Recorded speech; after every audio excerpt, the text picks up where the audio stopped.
Bapak Ibu boleh duduk kembali. Amin. Amin Tuhan. Tetap dalam hadirat Allah.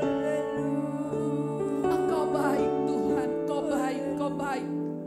Haleluya Yesus. Amin.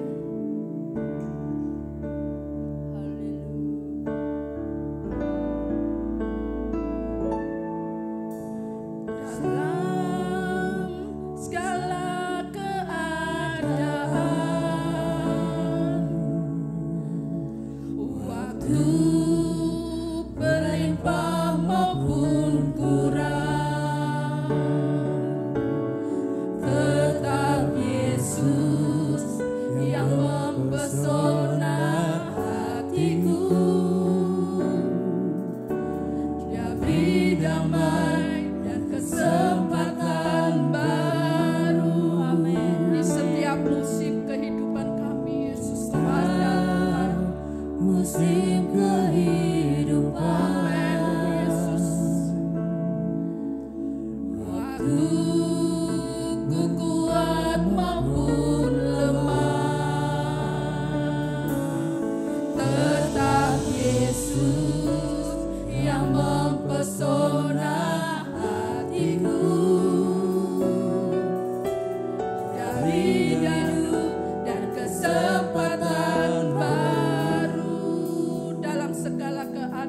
Tuhan kami Yesus. Hanya Engkau Allah yang kami andalkan dalam hidup kami Yesus. Haleluya. Haleluya Yesus. Amin. Haleluya. Amin Yesus. Amin Yesus. Haleluya. Satu-satunya yang kuandalkan, satu-satunya yang ku percaya, Engkau sumber kekuatan, sumber pengharapan, sumber kedamaian, satu-satunya, satu-satunya yang kuandalkan. Amin. Hanya Engkau yang kami andalkan dalam setiap kehidupan kami Yesus. Kami telah percaya kepadamu. Engkau Tuhan memberkati, Tuhan penyembuhku, Tuhan pemulih, satu-satunya, satu-satunya yang andalkan. Amin. Satunya yang percaya, Engkau sumber kekuatan, sumber pengharapan, sumber kedamaian. Haleluya. Satu-satunya yang andalkan. Amin. Satunya yang percaya, Engkau Tuhan memberkati, Tuhan penyembuh, Tuhan pemulihku. Amin. Satunya yang kuandalkan, satu-satunya yang percaya, Engkau sumber kekuatan, sumber pengharapan, sumber kedamaian.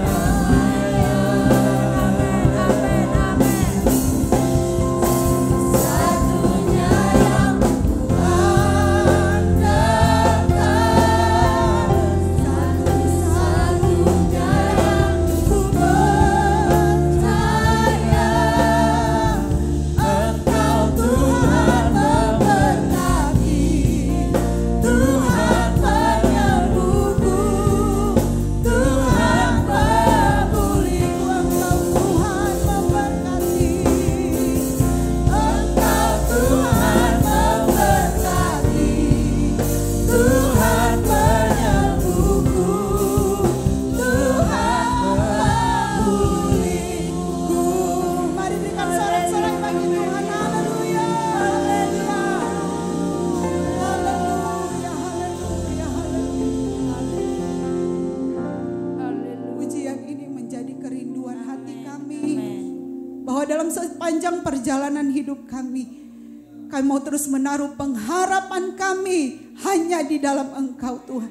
Kami mau rindukan selalu Engkau yang memegang tangan kami, menuntun setiap langkah hidup kami. Karena kami sadar bahwa kekuatan kemampuan kami sangat terbatas. Terima kasih buat sukacita dalam hadirat Tuhan yang Tuhan anugerahkan bagi kami di malam hari ini. Saat ini kami siapkan hati kami untuk kami mendengar suara hati Tuhan lewat pemberitaan firman-Mu. Tuhan, mari Engkau yang akan bekerja di tengah-tengah pemberitaan firman-Mu.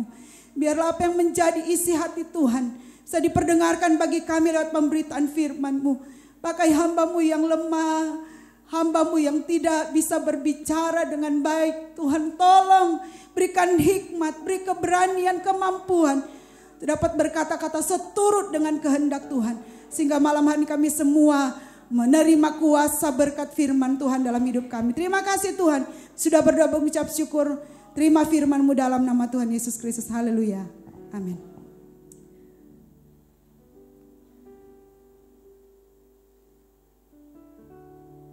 Haleluya. Puji Tuhan.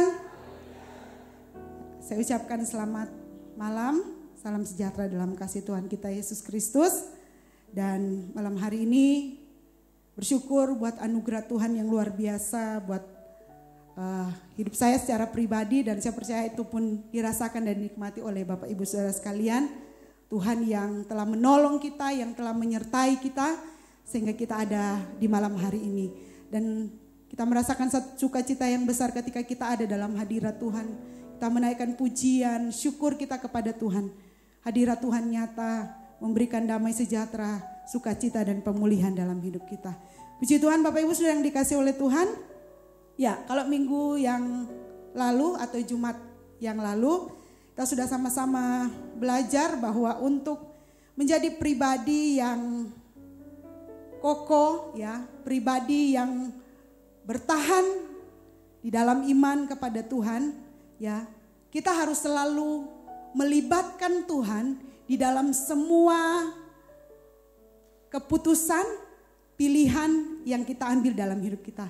Sehingga kita akan melihat, ya, ketika kita selalu melibatkan Tuhan di dalam semua keputusan pilihan kita, kita pasti akan menemukan meskipun di hadapan kita itu menurut pandangan mata kita adalah tempat yang tandus, yang tidak menjanjikan, tidak memberi kita harapan. Tapi bersama dengan Tuhan, tanah yang tandus menjadi taman Tuhan, taman surga yang penuh dengan berkat Tuhan. Nah, malam hari ini Bapak Ibu Saudara sekalian, ya, masih bertolak dari tema gereja kita di sepanjang tahun 2024 ini, ya, menjadi gereja Tuhan yang berdiri kokoh, tetap bertahan di dalam iman percaya kepada Tuhan Yesus Kristus. Malam ini mari kita mau lihat bahwa untuk kita bisa menjadi gereja Tuhan yang berdiri kokoh, ya, Tuhan mengharapkan bahwa di dalam setiap kita menghadapi persoalan, pergumulan dalam hidup kita, selalu andalkan Tuhan. Ya, saya tidak janjian dengan WL malam hari ini, ya, tapi pujian tadi yang kita bawa sebelum kita masuk dalam firman Tuhan menyatakan bahwa Tuhanlah satu-satu yang menjadi harapan dalam hidup kita, ya. Selalu andalkan Tuhan, ya. Jangan selesaikan persoalan pergumulan hidup kita dengan kekuatan, kemampuan, bahkan kepintaran kita sebagai manusia. Nah, Bapak Ibu sedang dikasih oleh Tuhan, kenapa ada banyak anak Tuhan yang selalu saja kalah, selalu saja gagal dalam menghadapi pergumulan hidup yang sudah memang seharusnya kita jalani dalam hidup kita, ya. Karena dalam menghadapi pergumulan tersebut, ya, ada kalanya mereka menghadapi dengan menggunakan kemampuan mereka sendiri. Bahkan kadang-kadang ada mungkin orang-orang yang merasa bahwa oh, saya mampu kok, ya. Merasa lebih pintar daripada Tuhan sehingga mereka terus berusaha dengan kekuatan mereka sendiri mencari solusi, mencari jalan keluar. Dan pada akhirnya mereka menemukan jalan buntu. Ya, Bapak Ibu sudah dikasih oleh Tuhan, sebenarnya kalau kita memperhatikan dengan saksama, ya, dalam setiap persoalan pergumulan hidup yang kita hadapi, Tuhan berikan kita satu kesempatan yang luar biasa untuk kita bisa melihat, menyaksikan betapa dahsyat dan luar biasanya Tuhan dalam hidup kita. Betapa agungnya Tuhan yang kita sembah dan kita layani setiap waktu. Tapi sayang, ya, kadang kita dibuat lupa oleh iblis untuk mengerti hal ini. Sehingga ketika dalam menghadapi pergumulan yang mungkin juga datang bertubi-tubi dalam hidup kita, kita merasa lemah, tidak bisa berbuat apa-apa. Bahkan mungkin ada yang sampai kalau begini terus mengikut Tuhan lebih baik saya putar balik terus tinggalkan Tuhan. Tapi malam hari ini Bapak Ibu sudah yang dikasih oleh Tuhan, kita bersyukur karena kita punya Tuhan yang selalu setia bersama dengan kita. Ya, kita tidak pernah sendiri menghadapi setiap pergumulan yang datang dalam hidup kita.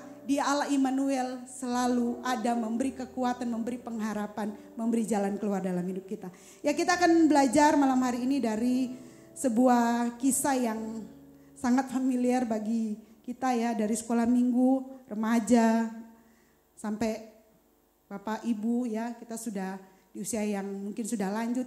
Kita sudah sering kali membaca bagian firman Tuhan ini. Ya, kita melihat di dalam Markus pasalnya yang ke-6 ya. Markus pasalnya yang ke-6. Kita akan membaca ayatnya yang ke-34 sampai ayat yang ke-43. Mohon maaf ya, agak panjang pembacaan Alkitab kita malam hari ini.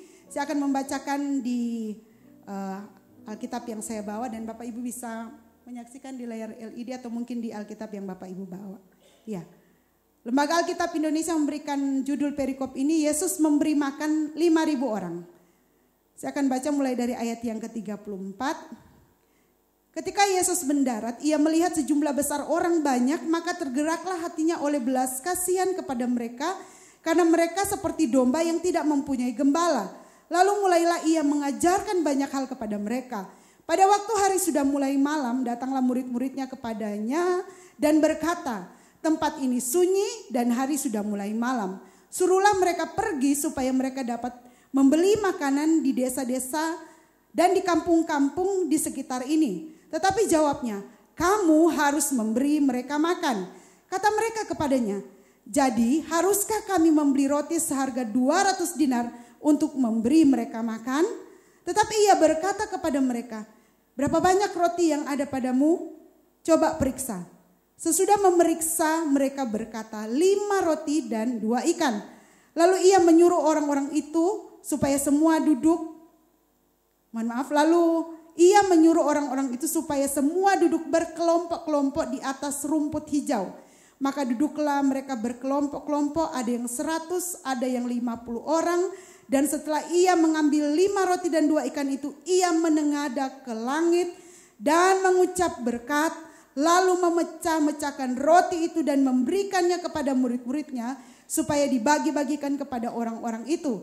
Begitu juga kedua ikan itu dibagi-bagikannya kepada mereka semua.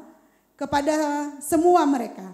Dan mereka semua makan sampai kenyang. Kemudian orang mengumpulkan potongan-potongan roti 12 bakul penuh selain daripada sisa-sisa ikan. Yang ikut makan roti itu adalah 5.000 orang laki-laki. Ya Bapak Ibu Saudara yang dikasih oleh Tuhan. Ya kalau sebenarnya kita melihat ya keberadaan Yesus dan murid-murid di tempat di mana mujizat Yesus memberi makan 5.000 orang dengan 5 ikan dan 5 roti dan 2 ikan. Ya mereka sebenarnya ada di tempat itu dengan satu tujuan, untuk mereka bisa beristirahat dan makan. Ya, kalau Bapak Ibu memperhatikan di ayat yang ke-30 dan 31, ya, di situ dikatakan kemudian rasul-rasul itu kembali berkumpul dengan Yesus lalu memberitahukan kepadanya semua yang mereka kerjakan dan ajarkan. Lalu ia berkata kepada mereka, marilah ke tempat yang sunyi supaya kita sendirian dan beristirahatlah seketika. Sebab memang begitu banyaknya orang yang datang dan yang pergi sehingga makan pun mereka tidak sempat. Jadi jelaslah Bapak Ibu tujuan mereka menyeberang danau pada waktu itu adalah untuk menyendiri. Untuk supaya murid-murid itu bisa beristirahat dan supaya mereka bisa makan. Karena kalau kita membaca di ayat yang ke-6 sampai ayat yang ke-13. Ketika Yesus mengutus mereka untuk melayani. Murid-murid mengalami atau mereka menghadapi satu pelayanan yang begitu menguras tenaga karena ada begitu banyak orang yang datang kepada mereka. Terus di situ dikatakan juga mereka melakukan banyak tanda dan mujizat karena kuasa yang Tuhan beri dalam hidup mereka. Nah, ketika mereka datang dan memberikan laporan kepada Yesus ya di ayat 30 dan 31 tadi, Yesus bilang begini, "Ayo kita menyeberang supaya kalian itu bisa istirahat."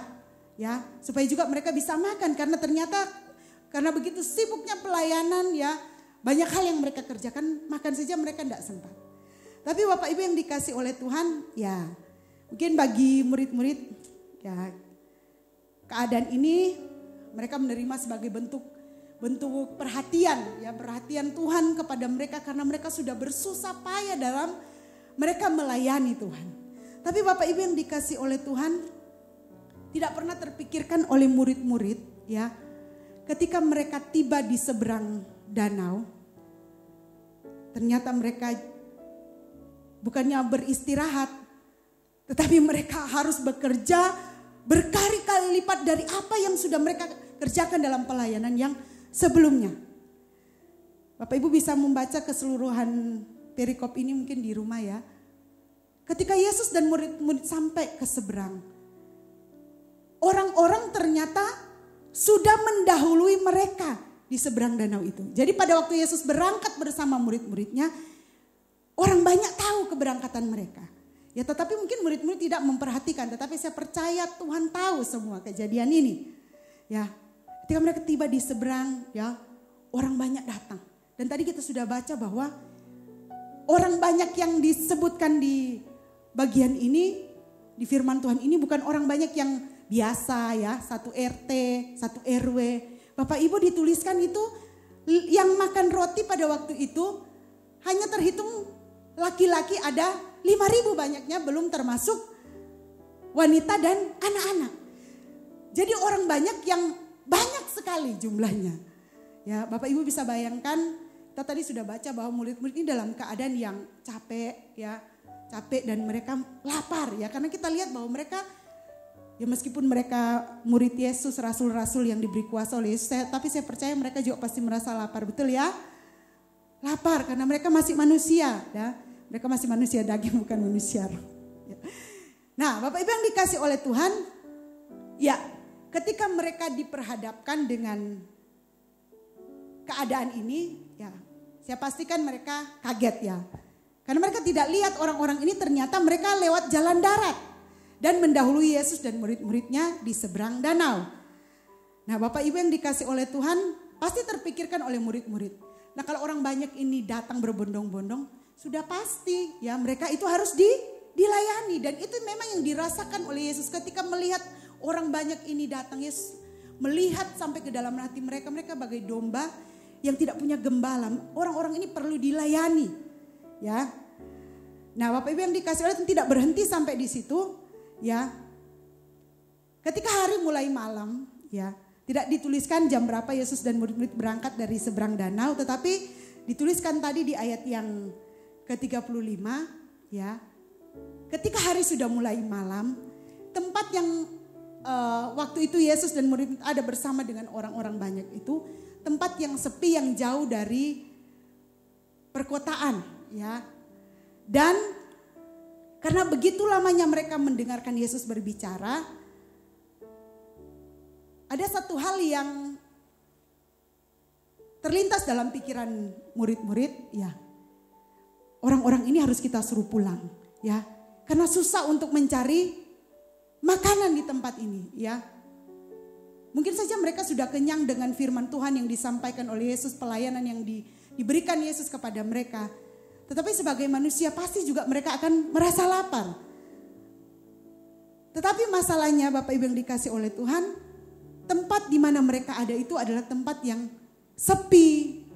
Terus hari sudah mulai malam, kalaupun mungkin mereka bisa membeli roti di desa-desa terdekat, di tempat-tempat yang terdekat, apakah bisa menyediakan 5.000 roti lebih untuk bisa memberi makan orang-orang ini. Nah, ini menjadi satu masalah ya, menjadi satu masalah.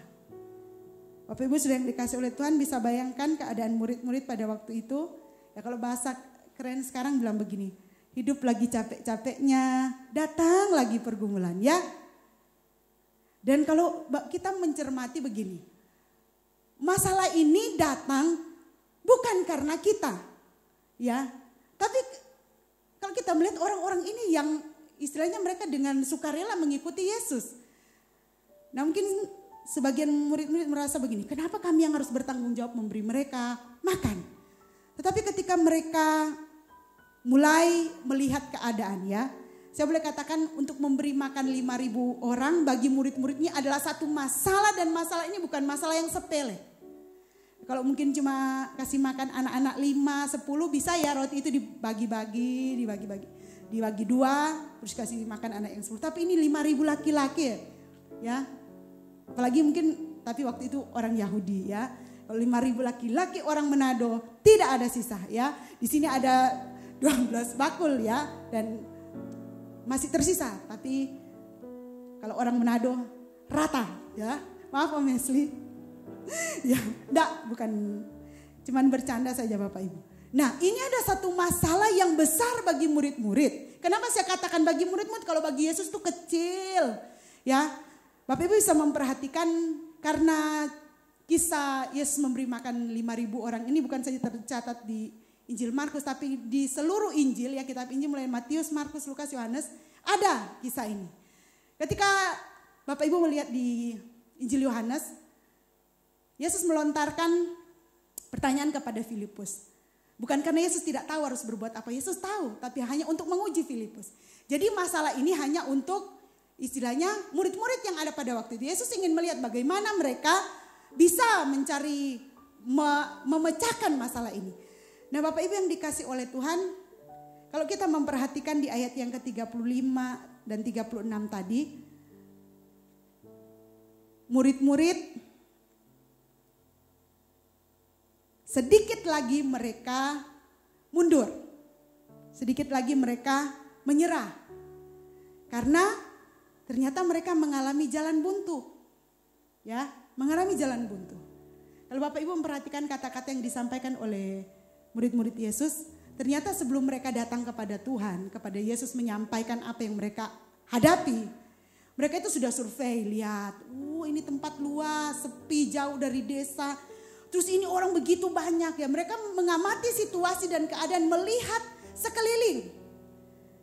Ya, melihat sekeliling dan mulai menganalisa bagaimana ya caranya ya untuk menolong orang-orang ini supaya mereka bisa makan. Untuk beli roti seharga 200 dinar saja itu tidak akan cukup. Bapak Ibu kalau bicara dinar ya, kalau zaman itu upah orang bekerja 1 hari 1 dinar ya Pak Gembala ya. 200 dinar bisa bayangkan itu gaji orang setengah tahun lebih ya dalam bekerja. Itu pun tidak cukup untuk memberi makan orang banyak. Ya. Murid-murid sudah mereka berusaha dengan pikiran mereka, kekuatan mereka. Tetapi akhirnya mereka alami jalan buntu. Baru mereka datang kepada Tuhan. Bapak Ibu sudah yang dikasih oleh Tuhan, bukankah hal ini yang seringkali kita lakukan ya? Sengaja atau tidak, sadar atau tidak. Kadang dalam menghadapi pergumulan, kita lebih dulu berusaha dengan kekuatan kita sendiri.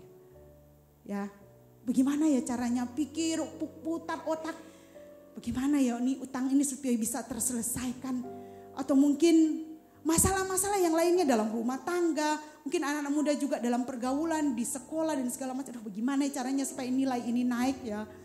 Nilai ini naik, soalnya kalau nilai ini begini-begini terus setiap kali ulangan pasti diseneni orang tua dan lain sebagainya.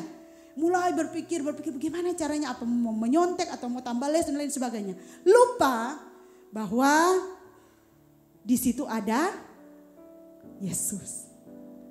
Kita kadang lebih mengutamakan, cari jalan keluar bagaimana. Kita lupa berdoa, kita lupa datang kepada Tuhan terlebih dahulu. Padahal Tuhan selalu ada bersama dengan kita. Ya Bapak Ibu Saudaraku, itulah yang boleh dikatakan dikerjakan oleh murid. Ketika mereka menghadapi satu masalah yang besar dalam kondisi yang capek secara fisik, ya mereka lupa kalau ada Tuhan di sana, ada Yesus di sana. Sehingga ketika mereka berusaha dengan semua yang mereka bisa, mereka kerahkan semua pikiran mereka, apa yang mereka bisa kerjakan, tidak membuahkan hasil. Dan setelah mentok, tidak ada jalan keluar, baru mereka menemui Yesus. Itu pun ketika mereka menemui Yesus, mereka pakai argumen mereka sendiri. Bapak Ibu, mereka tidak tanya begini, Yesus bagaimana caranya kita bisa kasih makan orang-orang ini. Tapi mereka bilang begini, suruh-suruh lagi ya. Tuhan suruh saja mereka pulang ya. Suruh mereka pergi supaya mereka dapat membeli makanan di desa-desa dan di kampung-kampung sekitar ini. Mereka ungkapkan solusi yang terbaik yang mereka bisa berikan kepada Tuhan waktu itu. Bapak Ibu ya. Amsal berkata bahwa Amsal 3 ayat 3-5 ya, kalau tidak salah bilang begini, percayalah kepada Tuhan dengan segenap hatimu dan jangan bersandar kepada pengertianmu sendiri. Akuilah dia dalam segala lakumu, maka ia akan meluruskan jalanmu. Bapak Ibu, tanpa mereka sadar ya, ketika mereka datang kepada Tuhan menyampaikan begini saja, suruh mereka pulang. Ya, tidak mungkin kita bisa kasih makan. Tapi apa jawab Yesus? Kamu harus kasih mereka makan. Waget ya Bapak Ibu ya. Ketika Tuhan bilang kami yang harus kasih makan, mulai murid-murid bilang begini, Tuhan apakah kami harus membeli roti seharga 200 dinar? Tuhan bilang, enggak, apa yang ada padamu coba lihat. Ya, jadi Bapak Ibu yang dikasih oleh Tuhan, ternyata dalam menghadapi masalah, entahkah itu masalah kecil bagi kita, masalah besar, jangan pernah andalkan kekuatan kita sendiri. Datang kepada Tuhan terlebih dahulu, maka di situ Tuhan akan memberikan kepada kita jalan keluar, solusi-solusi yang terbaik buat kita. Jadi tidak sampai kita sakit kepala, pusing dulu, mentok dulu, baru kita datang kepada Tuhan. Nah Bapak Ibu, setelah mereka datang kepada Tuhan, berbincang dengan Tuhan, bagaimana cara supaya orang-orang banyak ini bisa makan, dan setelah Yesus menolak solusi yang diberikan oleh murid-murid, di situ Tuhan tunjukkan sedemikian rupa ya solusi yang harus mereka ambil untuk bisa memberi makan orang banyak ini. Dan Bapak Ibu yang dikasih oleh Tuhan, ketika mereka memutuskan untuk datang kepada Tuhan dan memberi telinga mereka untuk mendengar perkataan Tuhan, menuruti apa yang Tuhan katakan. Ya, kuncinya ternyata di sini Bapak Ibu, datang kepada Tuhan, dengarkan perintah Tuhan. Dengarkan arahan Tuhan. Nah, kalau kita sudah datang kepada Tuhan dan terus kita pun tidak mau ikut arahan Tuhan, tidak akan mungkin bisa kita melihat kuasa Tuhan. Ya, ketika murid-murid datang, mereka dengarkan, Tuhan bilang atur mereka berkelompok-kelompok. Ya, terus kemudian bawa roti itu, terus dibagi-bagi, kalian bagi ke semua orang. Demikian dengan ikan. Bapak Ibu yang dikasih oleh Tuhan, ketika mereka mulai membagi-bagi roti dan ikan, tidak habis, sampai 5.000 orang, dan ditambah lagi dengan ibu-ibu dan anak-anak, semua puas makan. Roti itu tidak habis, ikan itu tidak habis. Semua kenyang dan masih ada sisa. Bapak Ibu yang dikasih oleh Tuhan, karena mereka mau datang, mereka mau mendengar Tuhan.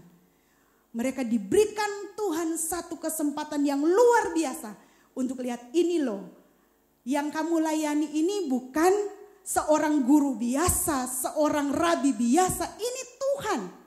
Ya. Ini anak Allah yang maha tinggi, Mesias yang kalian nantikan. Tapi memang Yesus tidak menyampaikan secara langsung kepada murid-murid. Tetapi dari peristiwa ini Yesus berharap mereka bisa melihat, ya, dan mereka bisa mengenal siapa Yesus sebenarnya. Ya, karena di pasal-pasal sebelumnya pun mereka sudah melihat bagaimana Yesus menyembuhkan orang sakit, mengusir roh jahat, meneduhkan angin ribut. Tetapi kok belum percaya ya, masih sibuk nyari jalan keluar, bagaimana caranya ya menghadapi masalah ini. Tapi Bapak Ibu yang dikasih oleh Tuhan, syukur mereka masih ingat bahwa Tuhan ada loh di samping mereka. Dan mereka memutuskan untuk datang, mereka mendengar perintah Tuhan. Sehingga mereka boleh melihat bagaimana Tuhan menyatakan kuasa mujizatnya dalam hidup mereka, bahkan orang-orang banyak yang ada pada waktu. Bapak Ibu yang dikasih oleh Tuhan, dari peristiwa Yesus memberi makan 5.000 orang, ya, kita mau belajar begini. Ternyata Yesus itu tidak hanya peduli dengan masalah rohani kita, ya.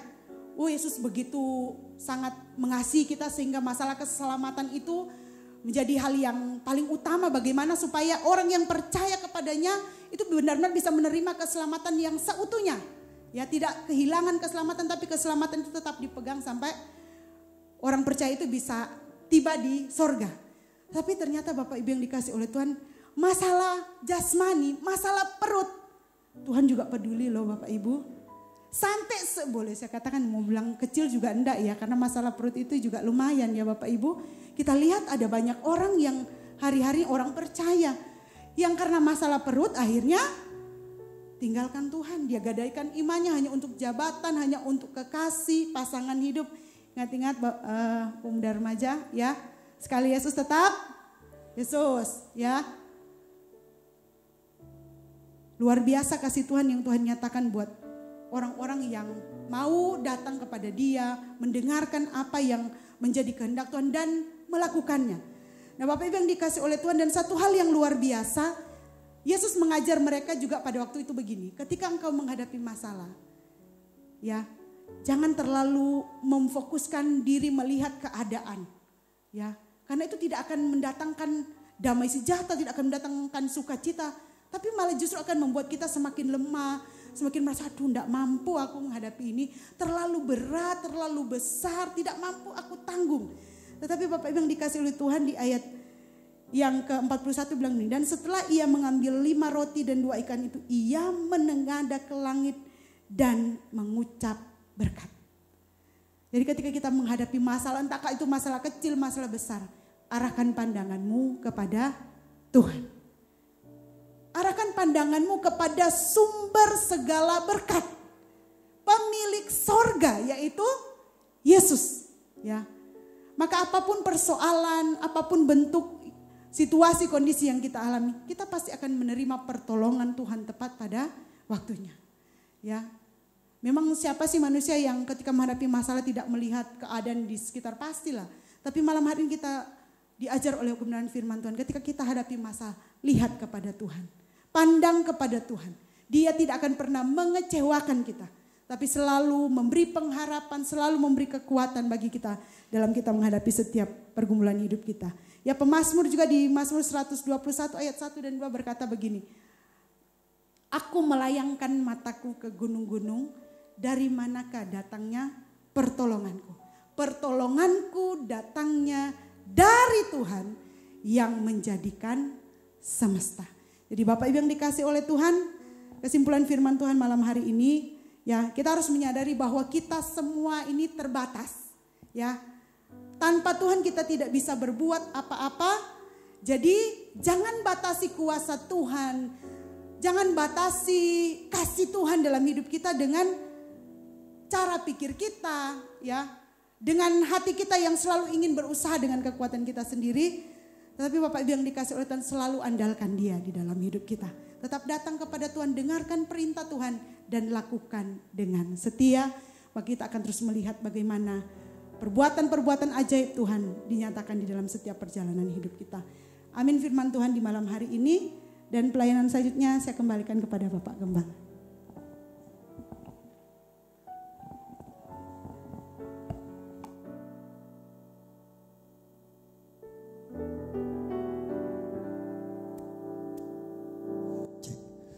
Diberkati oleh Tuhan. Haleluya. Bapak Ibu, hari Minggu kemarin kita mendengar firman Tuhan yang disampaikan oleh Ibu Christina Tandri. Pesannya sama persis. Terkadang kita lupa dengan Tuhan.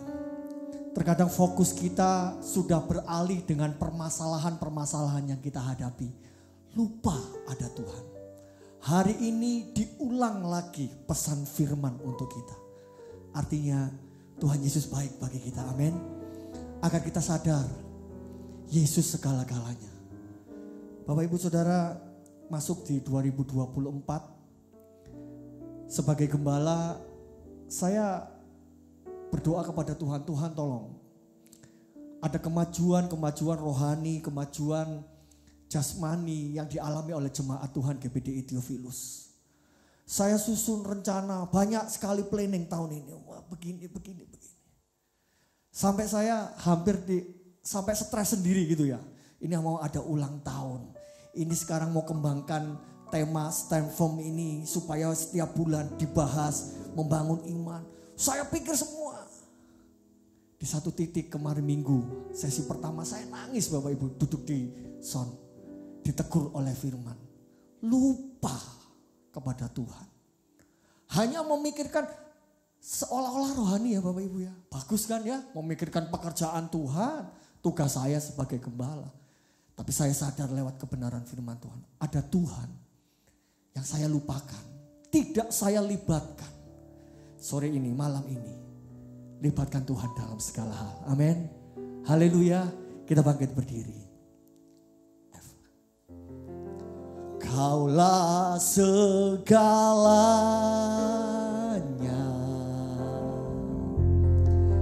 di dalam hidupku.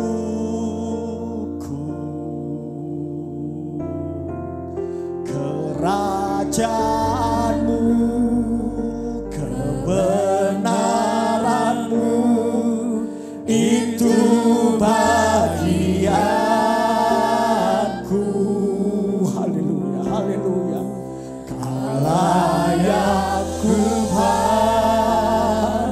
Haleluya, haleluya, haleluya. Selama hidupku mengasihimu, memuliakanmu, Bapa dan Raja. Kaulah segalanya, Kaulah segala. Tuhan, lewat kebenaran firman yang telah disampaikan oleh hamba-Mu, lewat ujian ini Tuhan, malam ini kami mau kembalikan Engkau di dalam hidup kami, segala-galanya. Haleluya, haleluya, haleluya, haleluya. Itu bagianku. Haleluya, haleluya. Kau layak ku pandang selama hidupku. Puji Tuhan. Mengasihimu, memuliakanmu, Bapa dan Raja. Mari jemaat Tuhan, lewat pujian ini kita menyatakan Dialah segala-galanya di dalam hidup kita.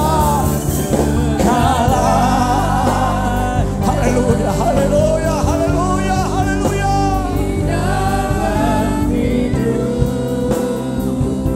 Puji Tuhan, puji Tuhan, puji Tuhan, puji Tuhan. Kerajaanmu, kebenaranmu, itu bagianku. Kau layak ku pandang. Haleluya, haleluya. Selama hidupku. Haleluya, haleluya. Mengasihimu, memuliakanmu, Bapa dan Rajaku. Jemaat Tuhan, di waktu yang sangat singkat ini sebelum kita mengakhiri, saya minta kita berlutut di hadapan Tuhan. Izinkan kami hamba-hamba Tuhan untuk menumpangkan tangan bagi setiap jemaat yang ada. Malam ini menjadi komitmen kita. Jadikan Tuhan segalanya di dalam hidup kita. Lepas dari setiap permasalahan yang Tuhan izinkan, ada Yesus. Ada Yesus. Ada Yesus. Ada Yesus. Ada Yesus. Dialah segalanya di dalam hidup kita. Haleluya, Kaulah segalanya. Kaulah segalanya. Haleluya, haleluya, haleluya, haleluya. Haleluya, haleluya, haleluya, haleluya, haleluya. Haleluya, di dalam nama Yesus, di dalam nama Yesus, di dalam nama Yesus. Haleluya, haleluya, haleluya, haleluya.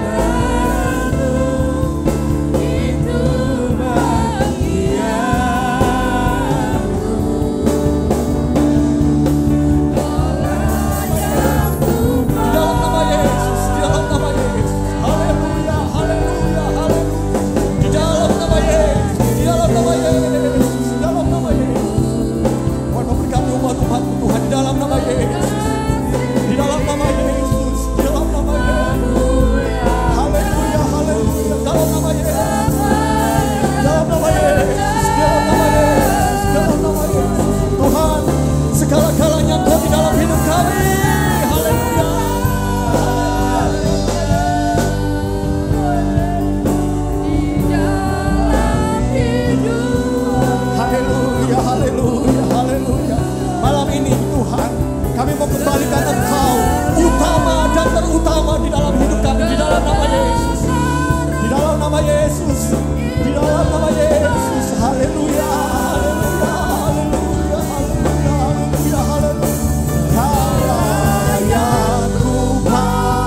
haleluya, haleluya. Dalam nama Yesus, dalam nama Yesus, dalam nama Yesus, dalam nama Yesus.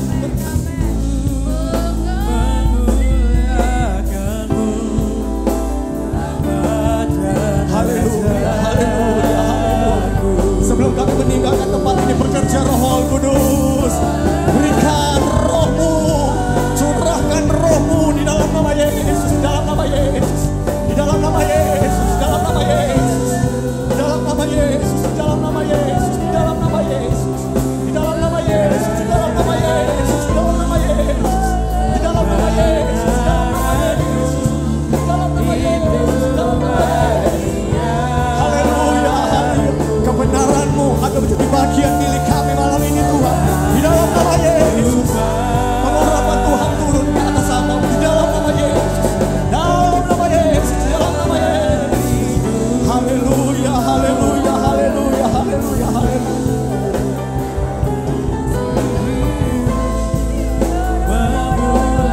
Memuliakan-Mu Bapa dan Raja. Mengasihi-Mu, mengasihi-Mu, memuliakan, mengasihi-Mu, mengasihi-Mu, mengasihi-Mu, mengasihi-Mu, memuliakan-Mu Bapa dan Raja. Haleluya, haleluya, haleluya, haleluya. Haleluya, haleluya, haleluya, haleluya. Haleluya, haleluya, haleluya. Terima kasih Tuhan. Kami berlutut di hadapan-Mu mengucap syukur berterima kasih.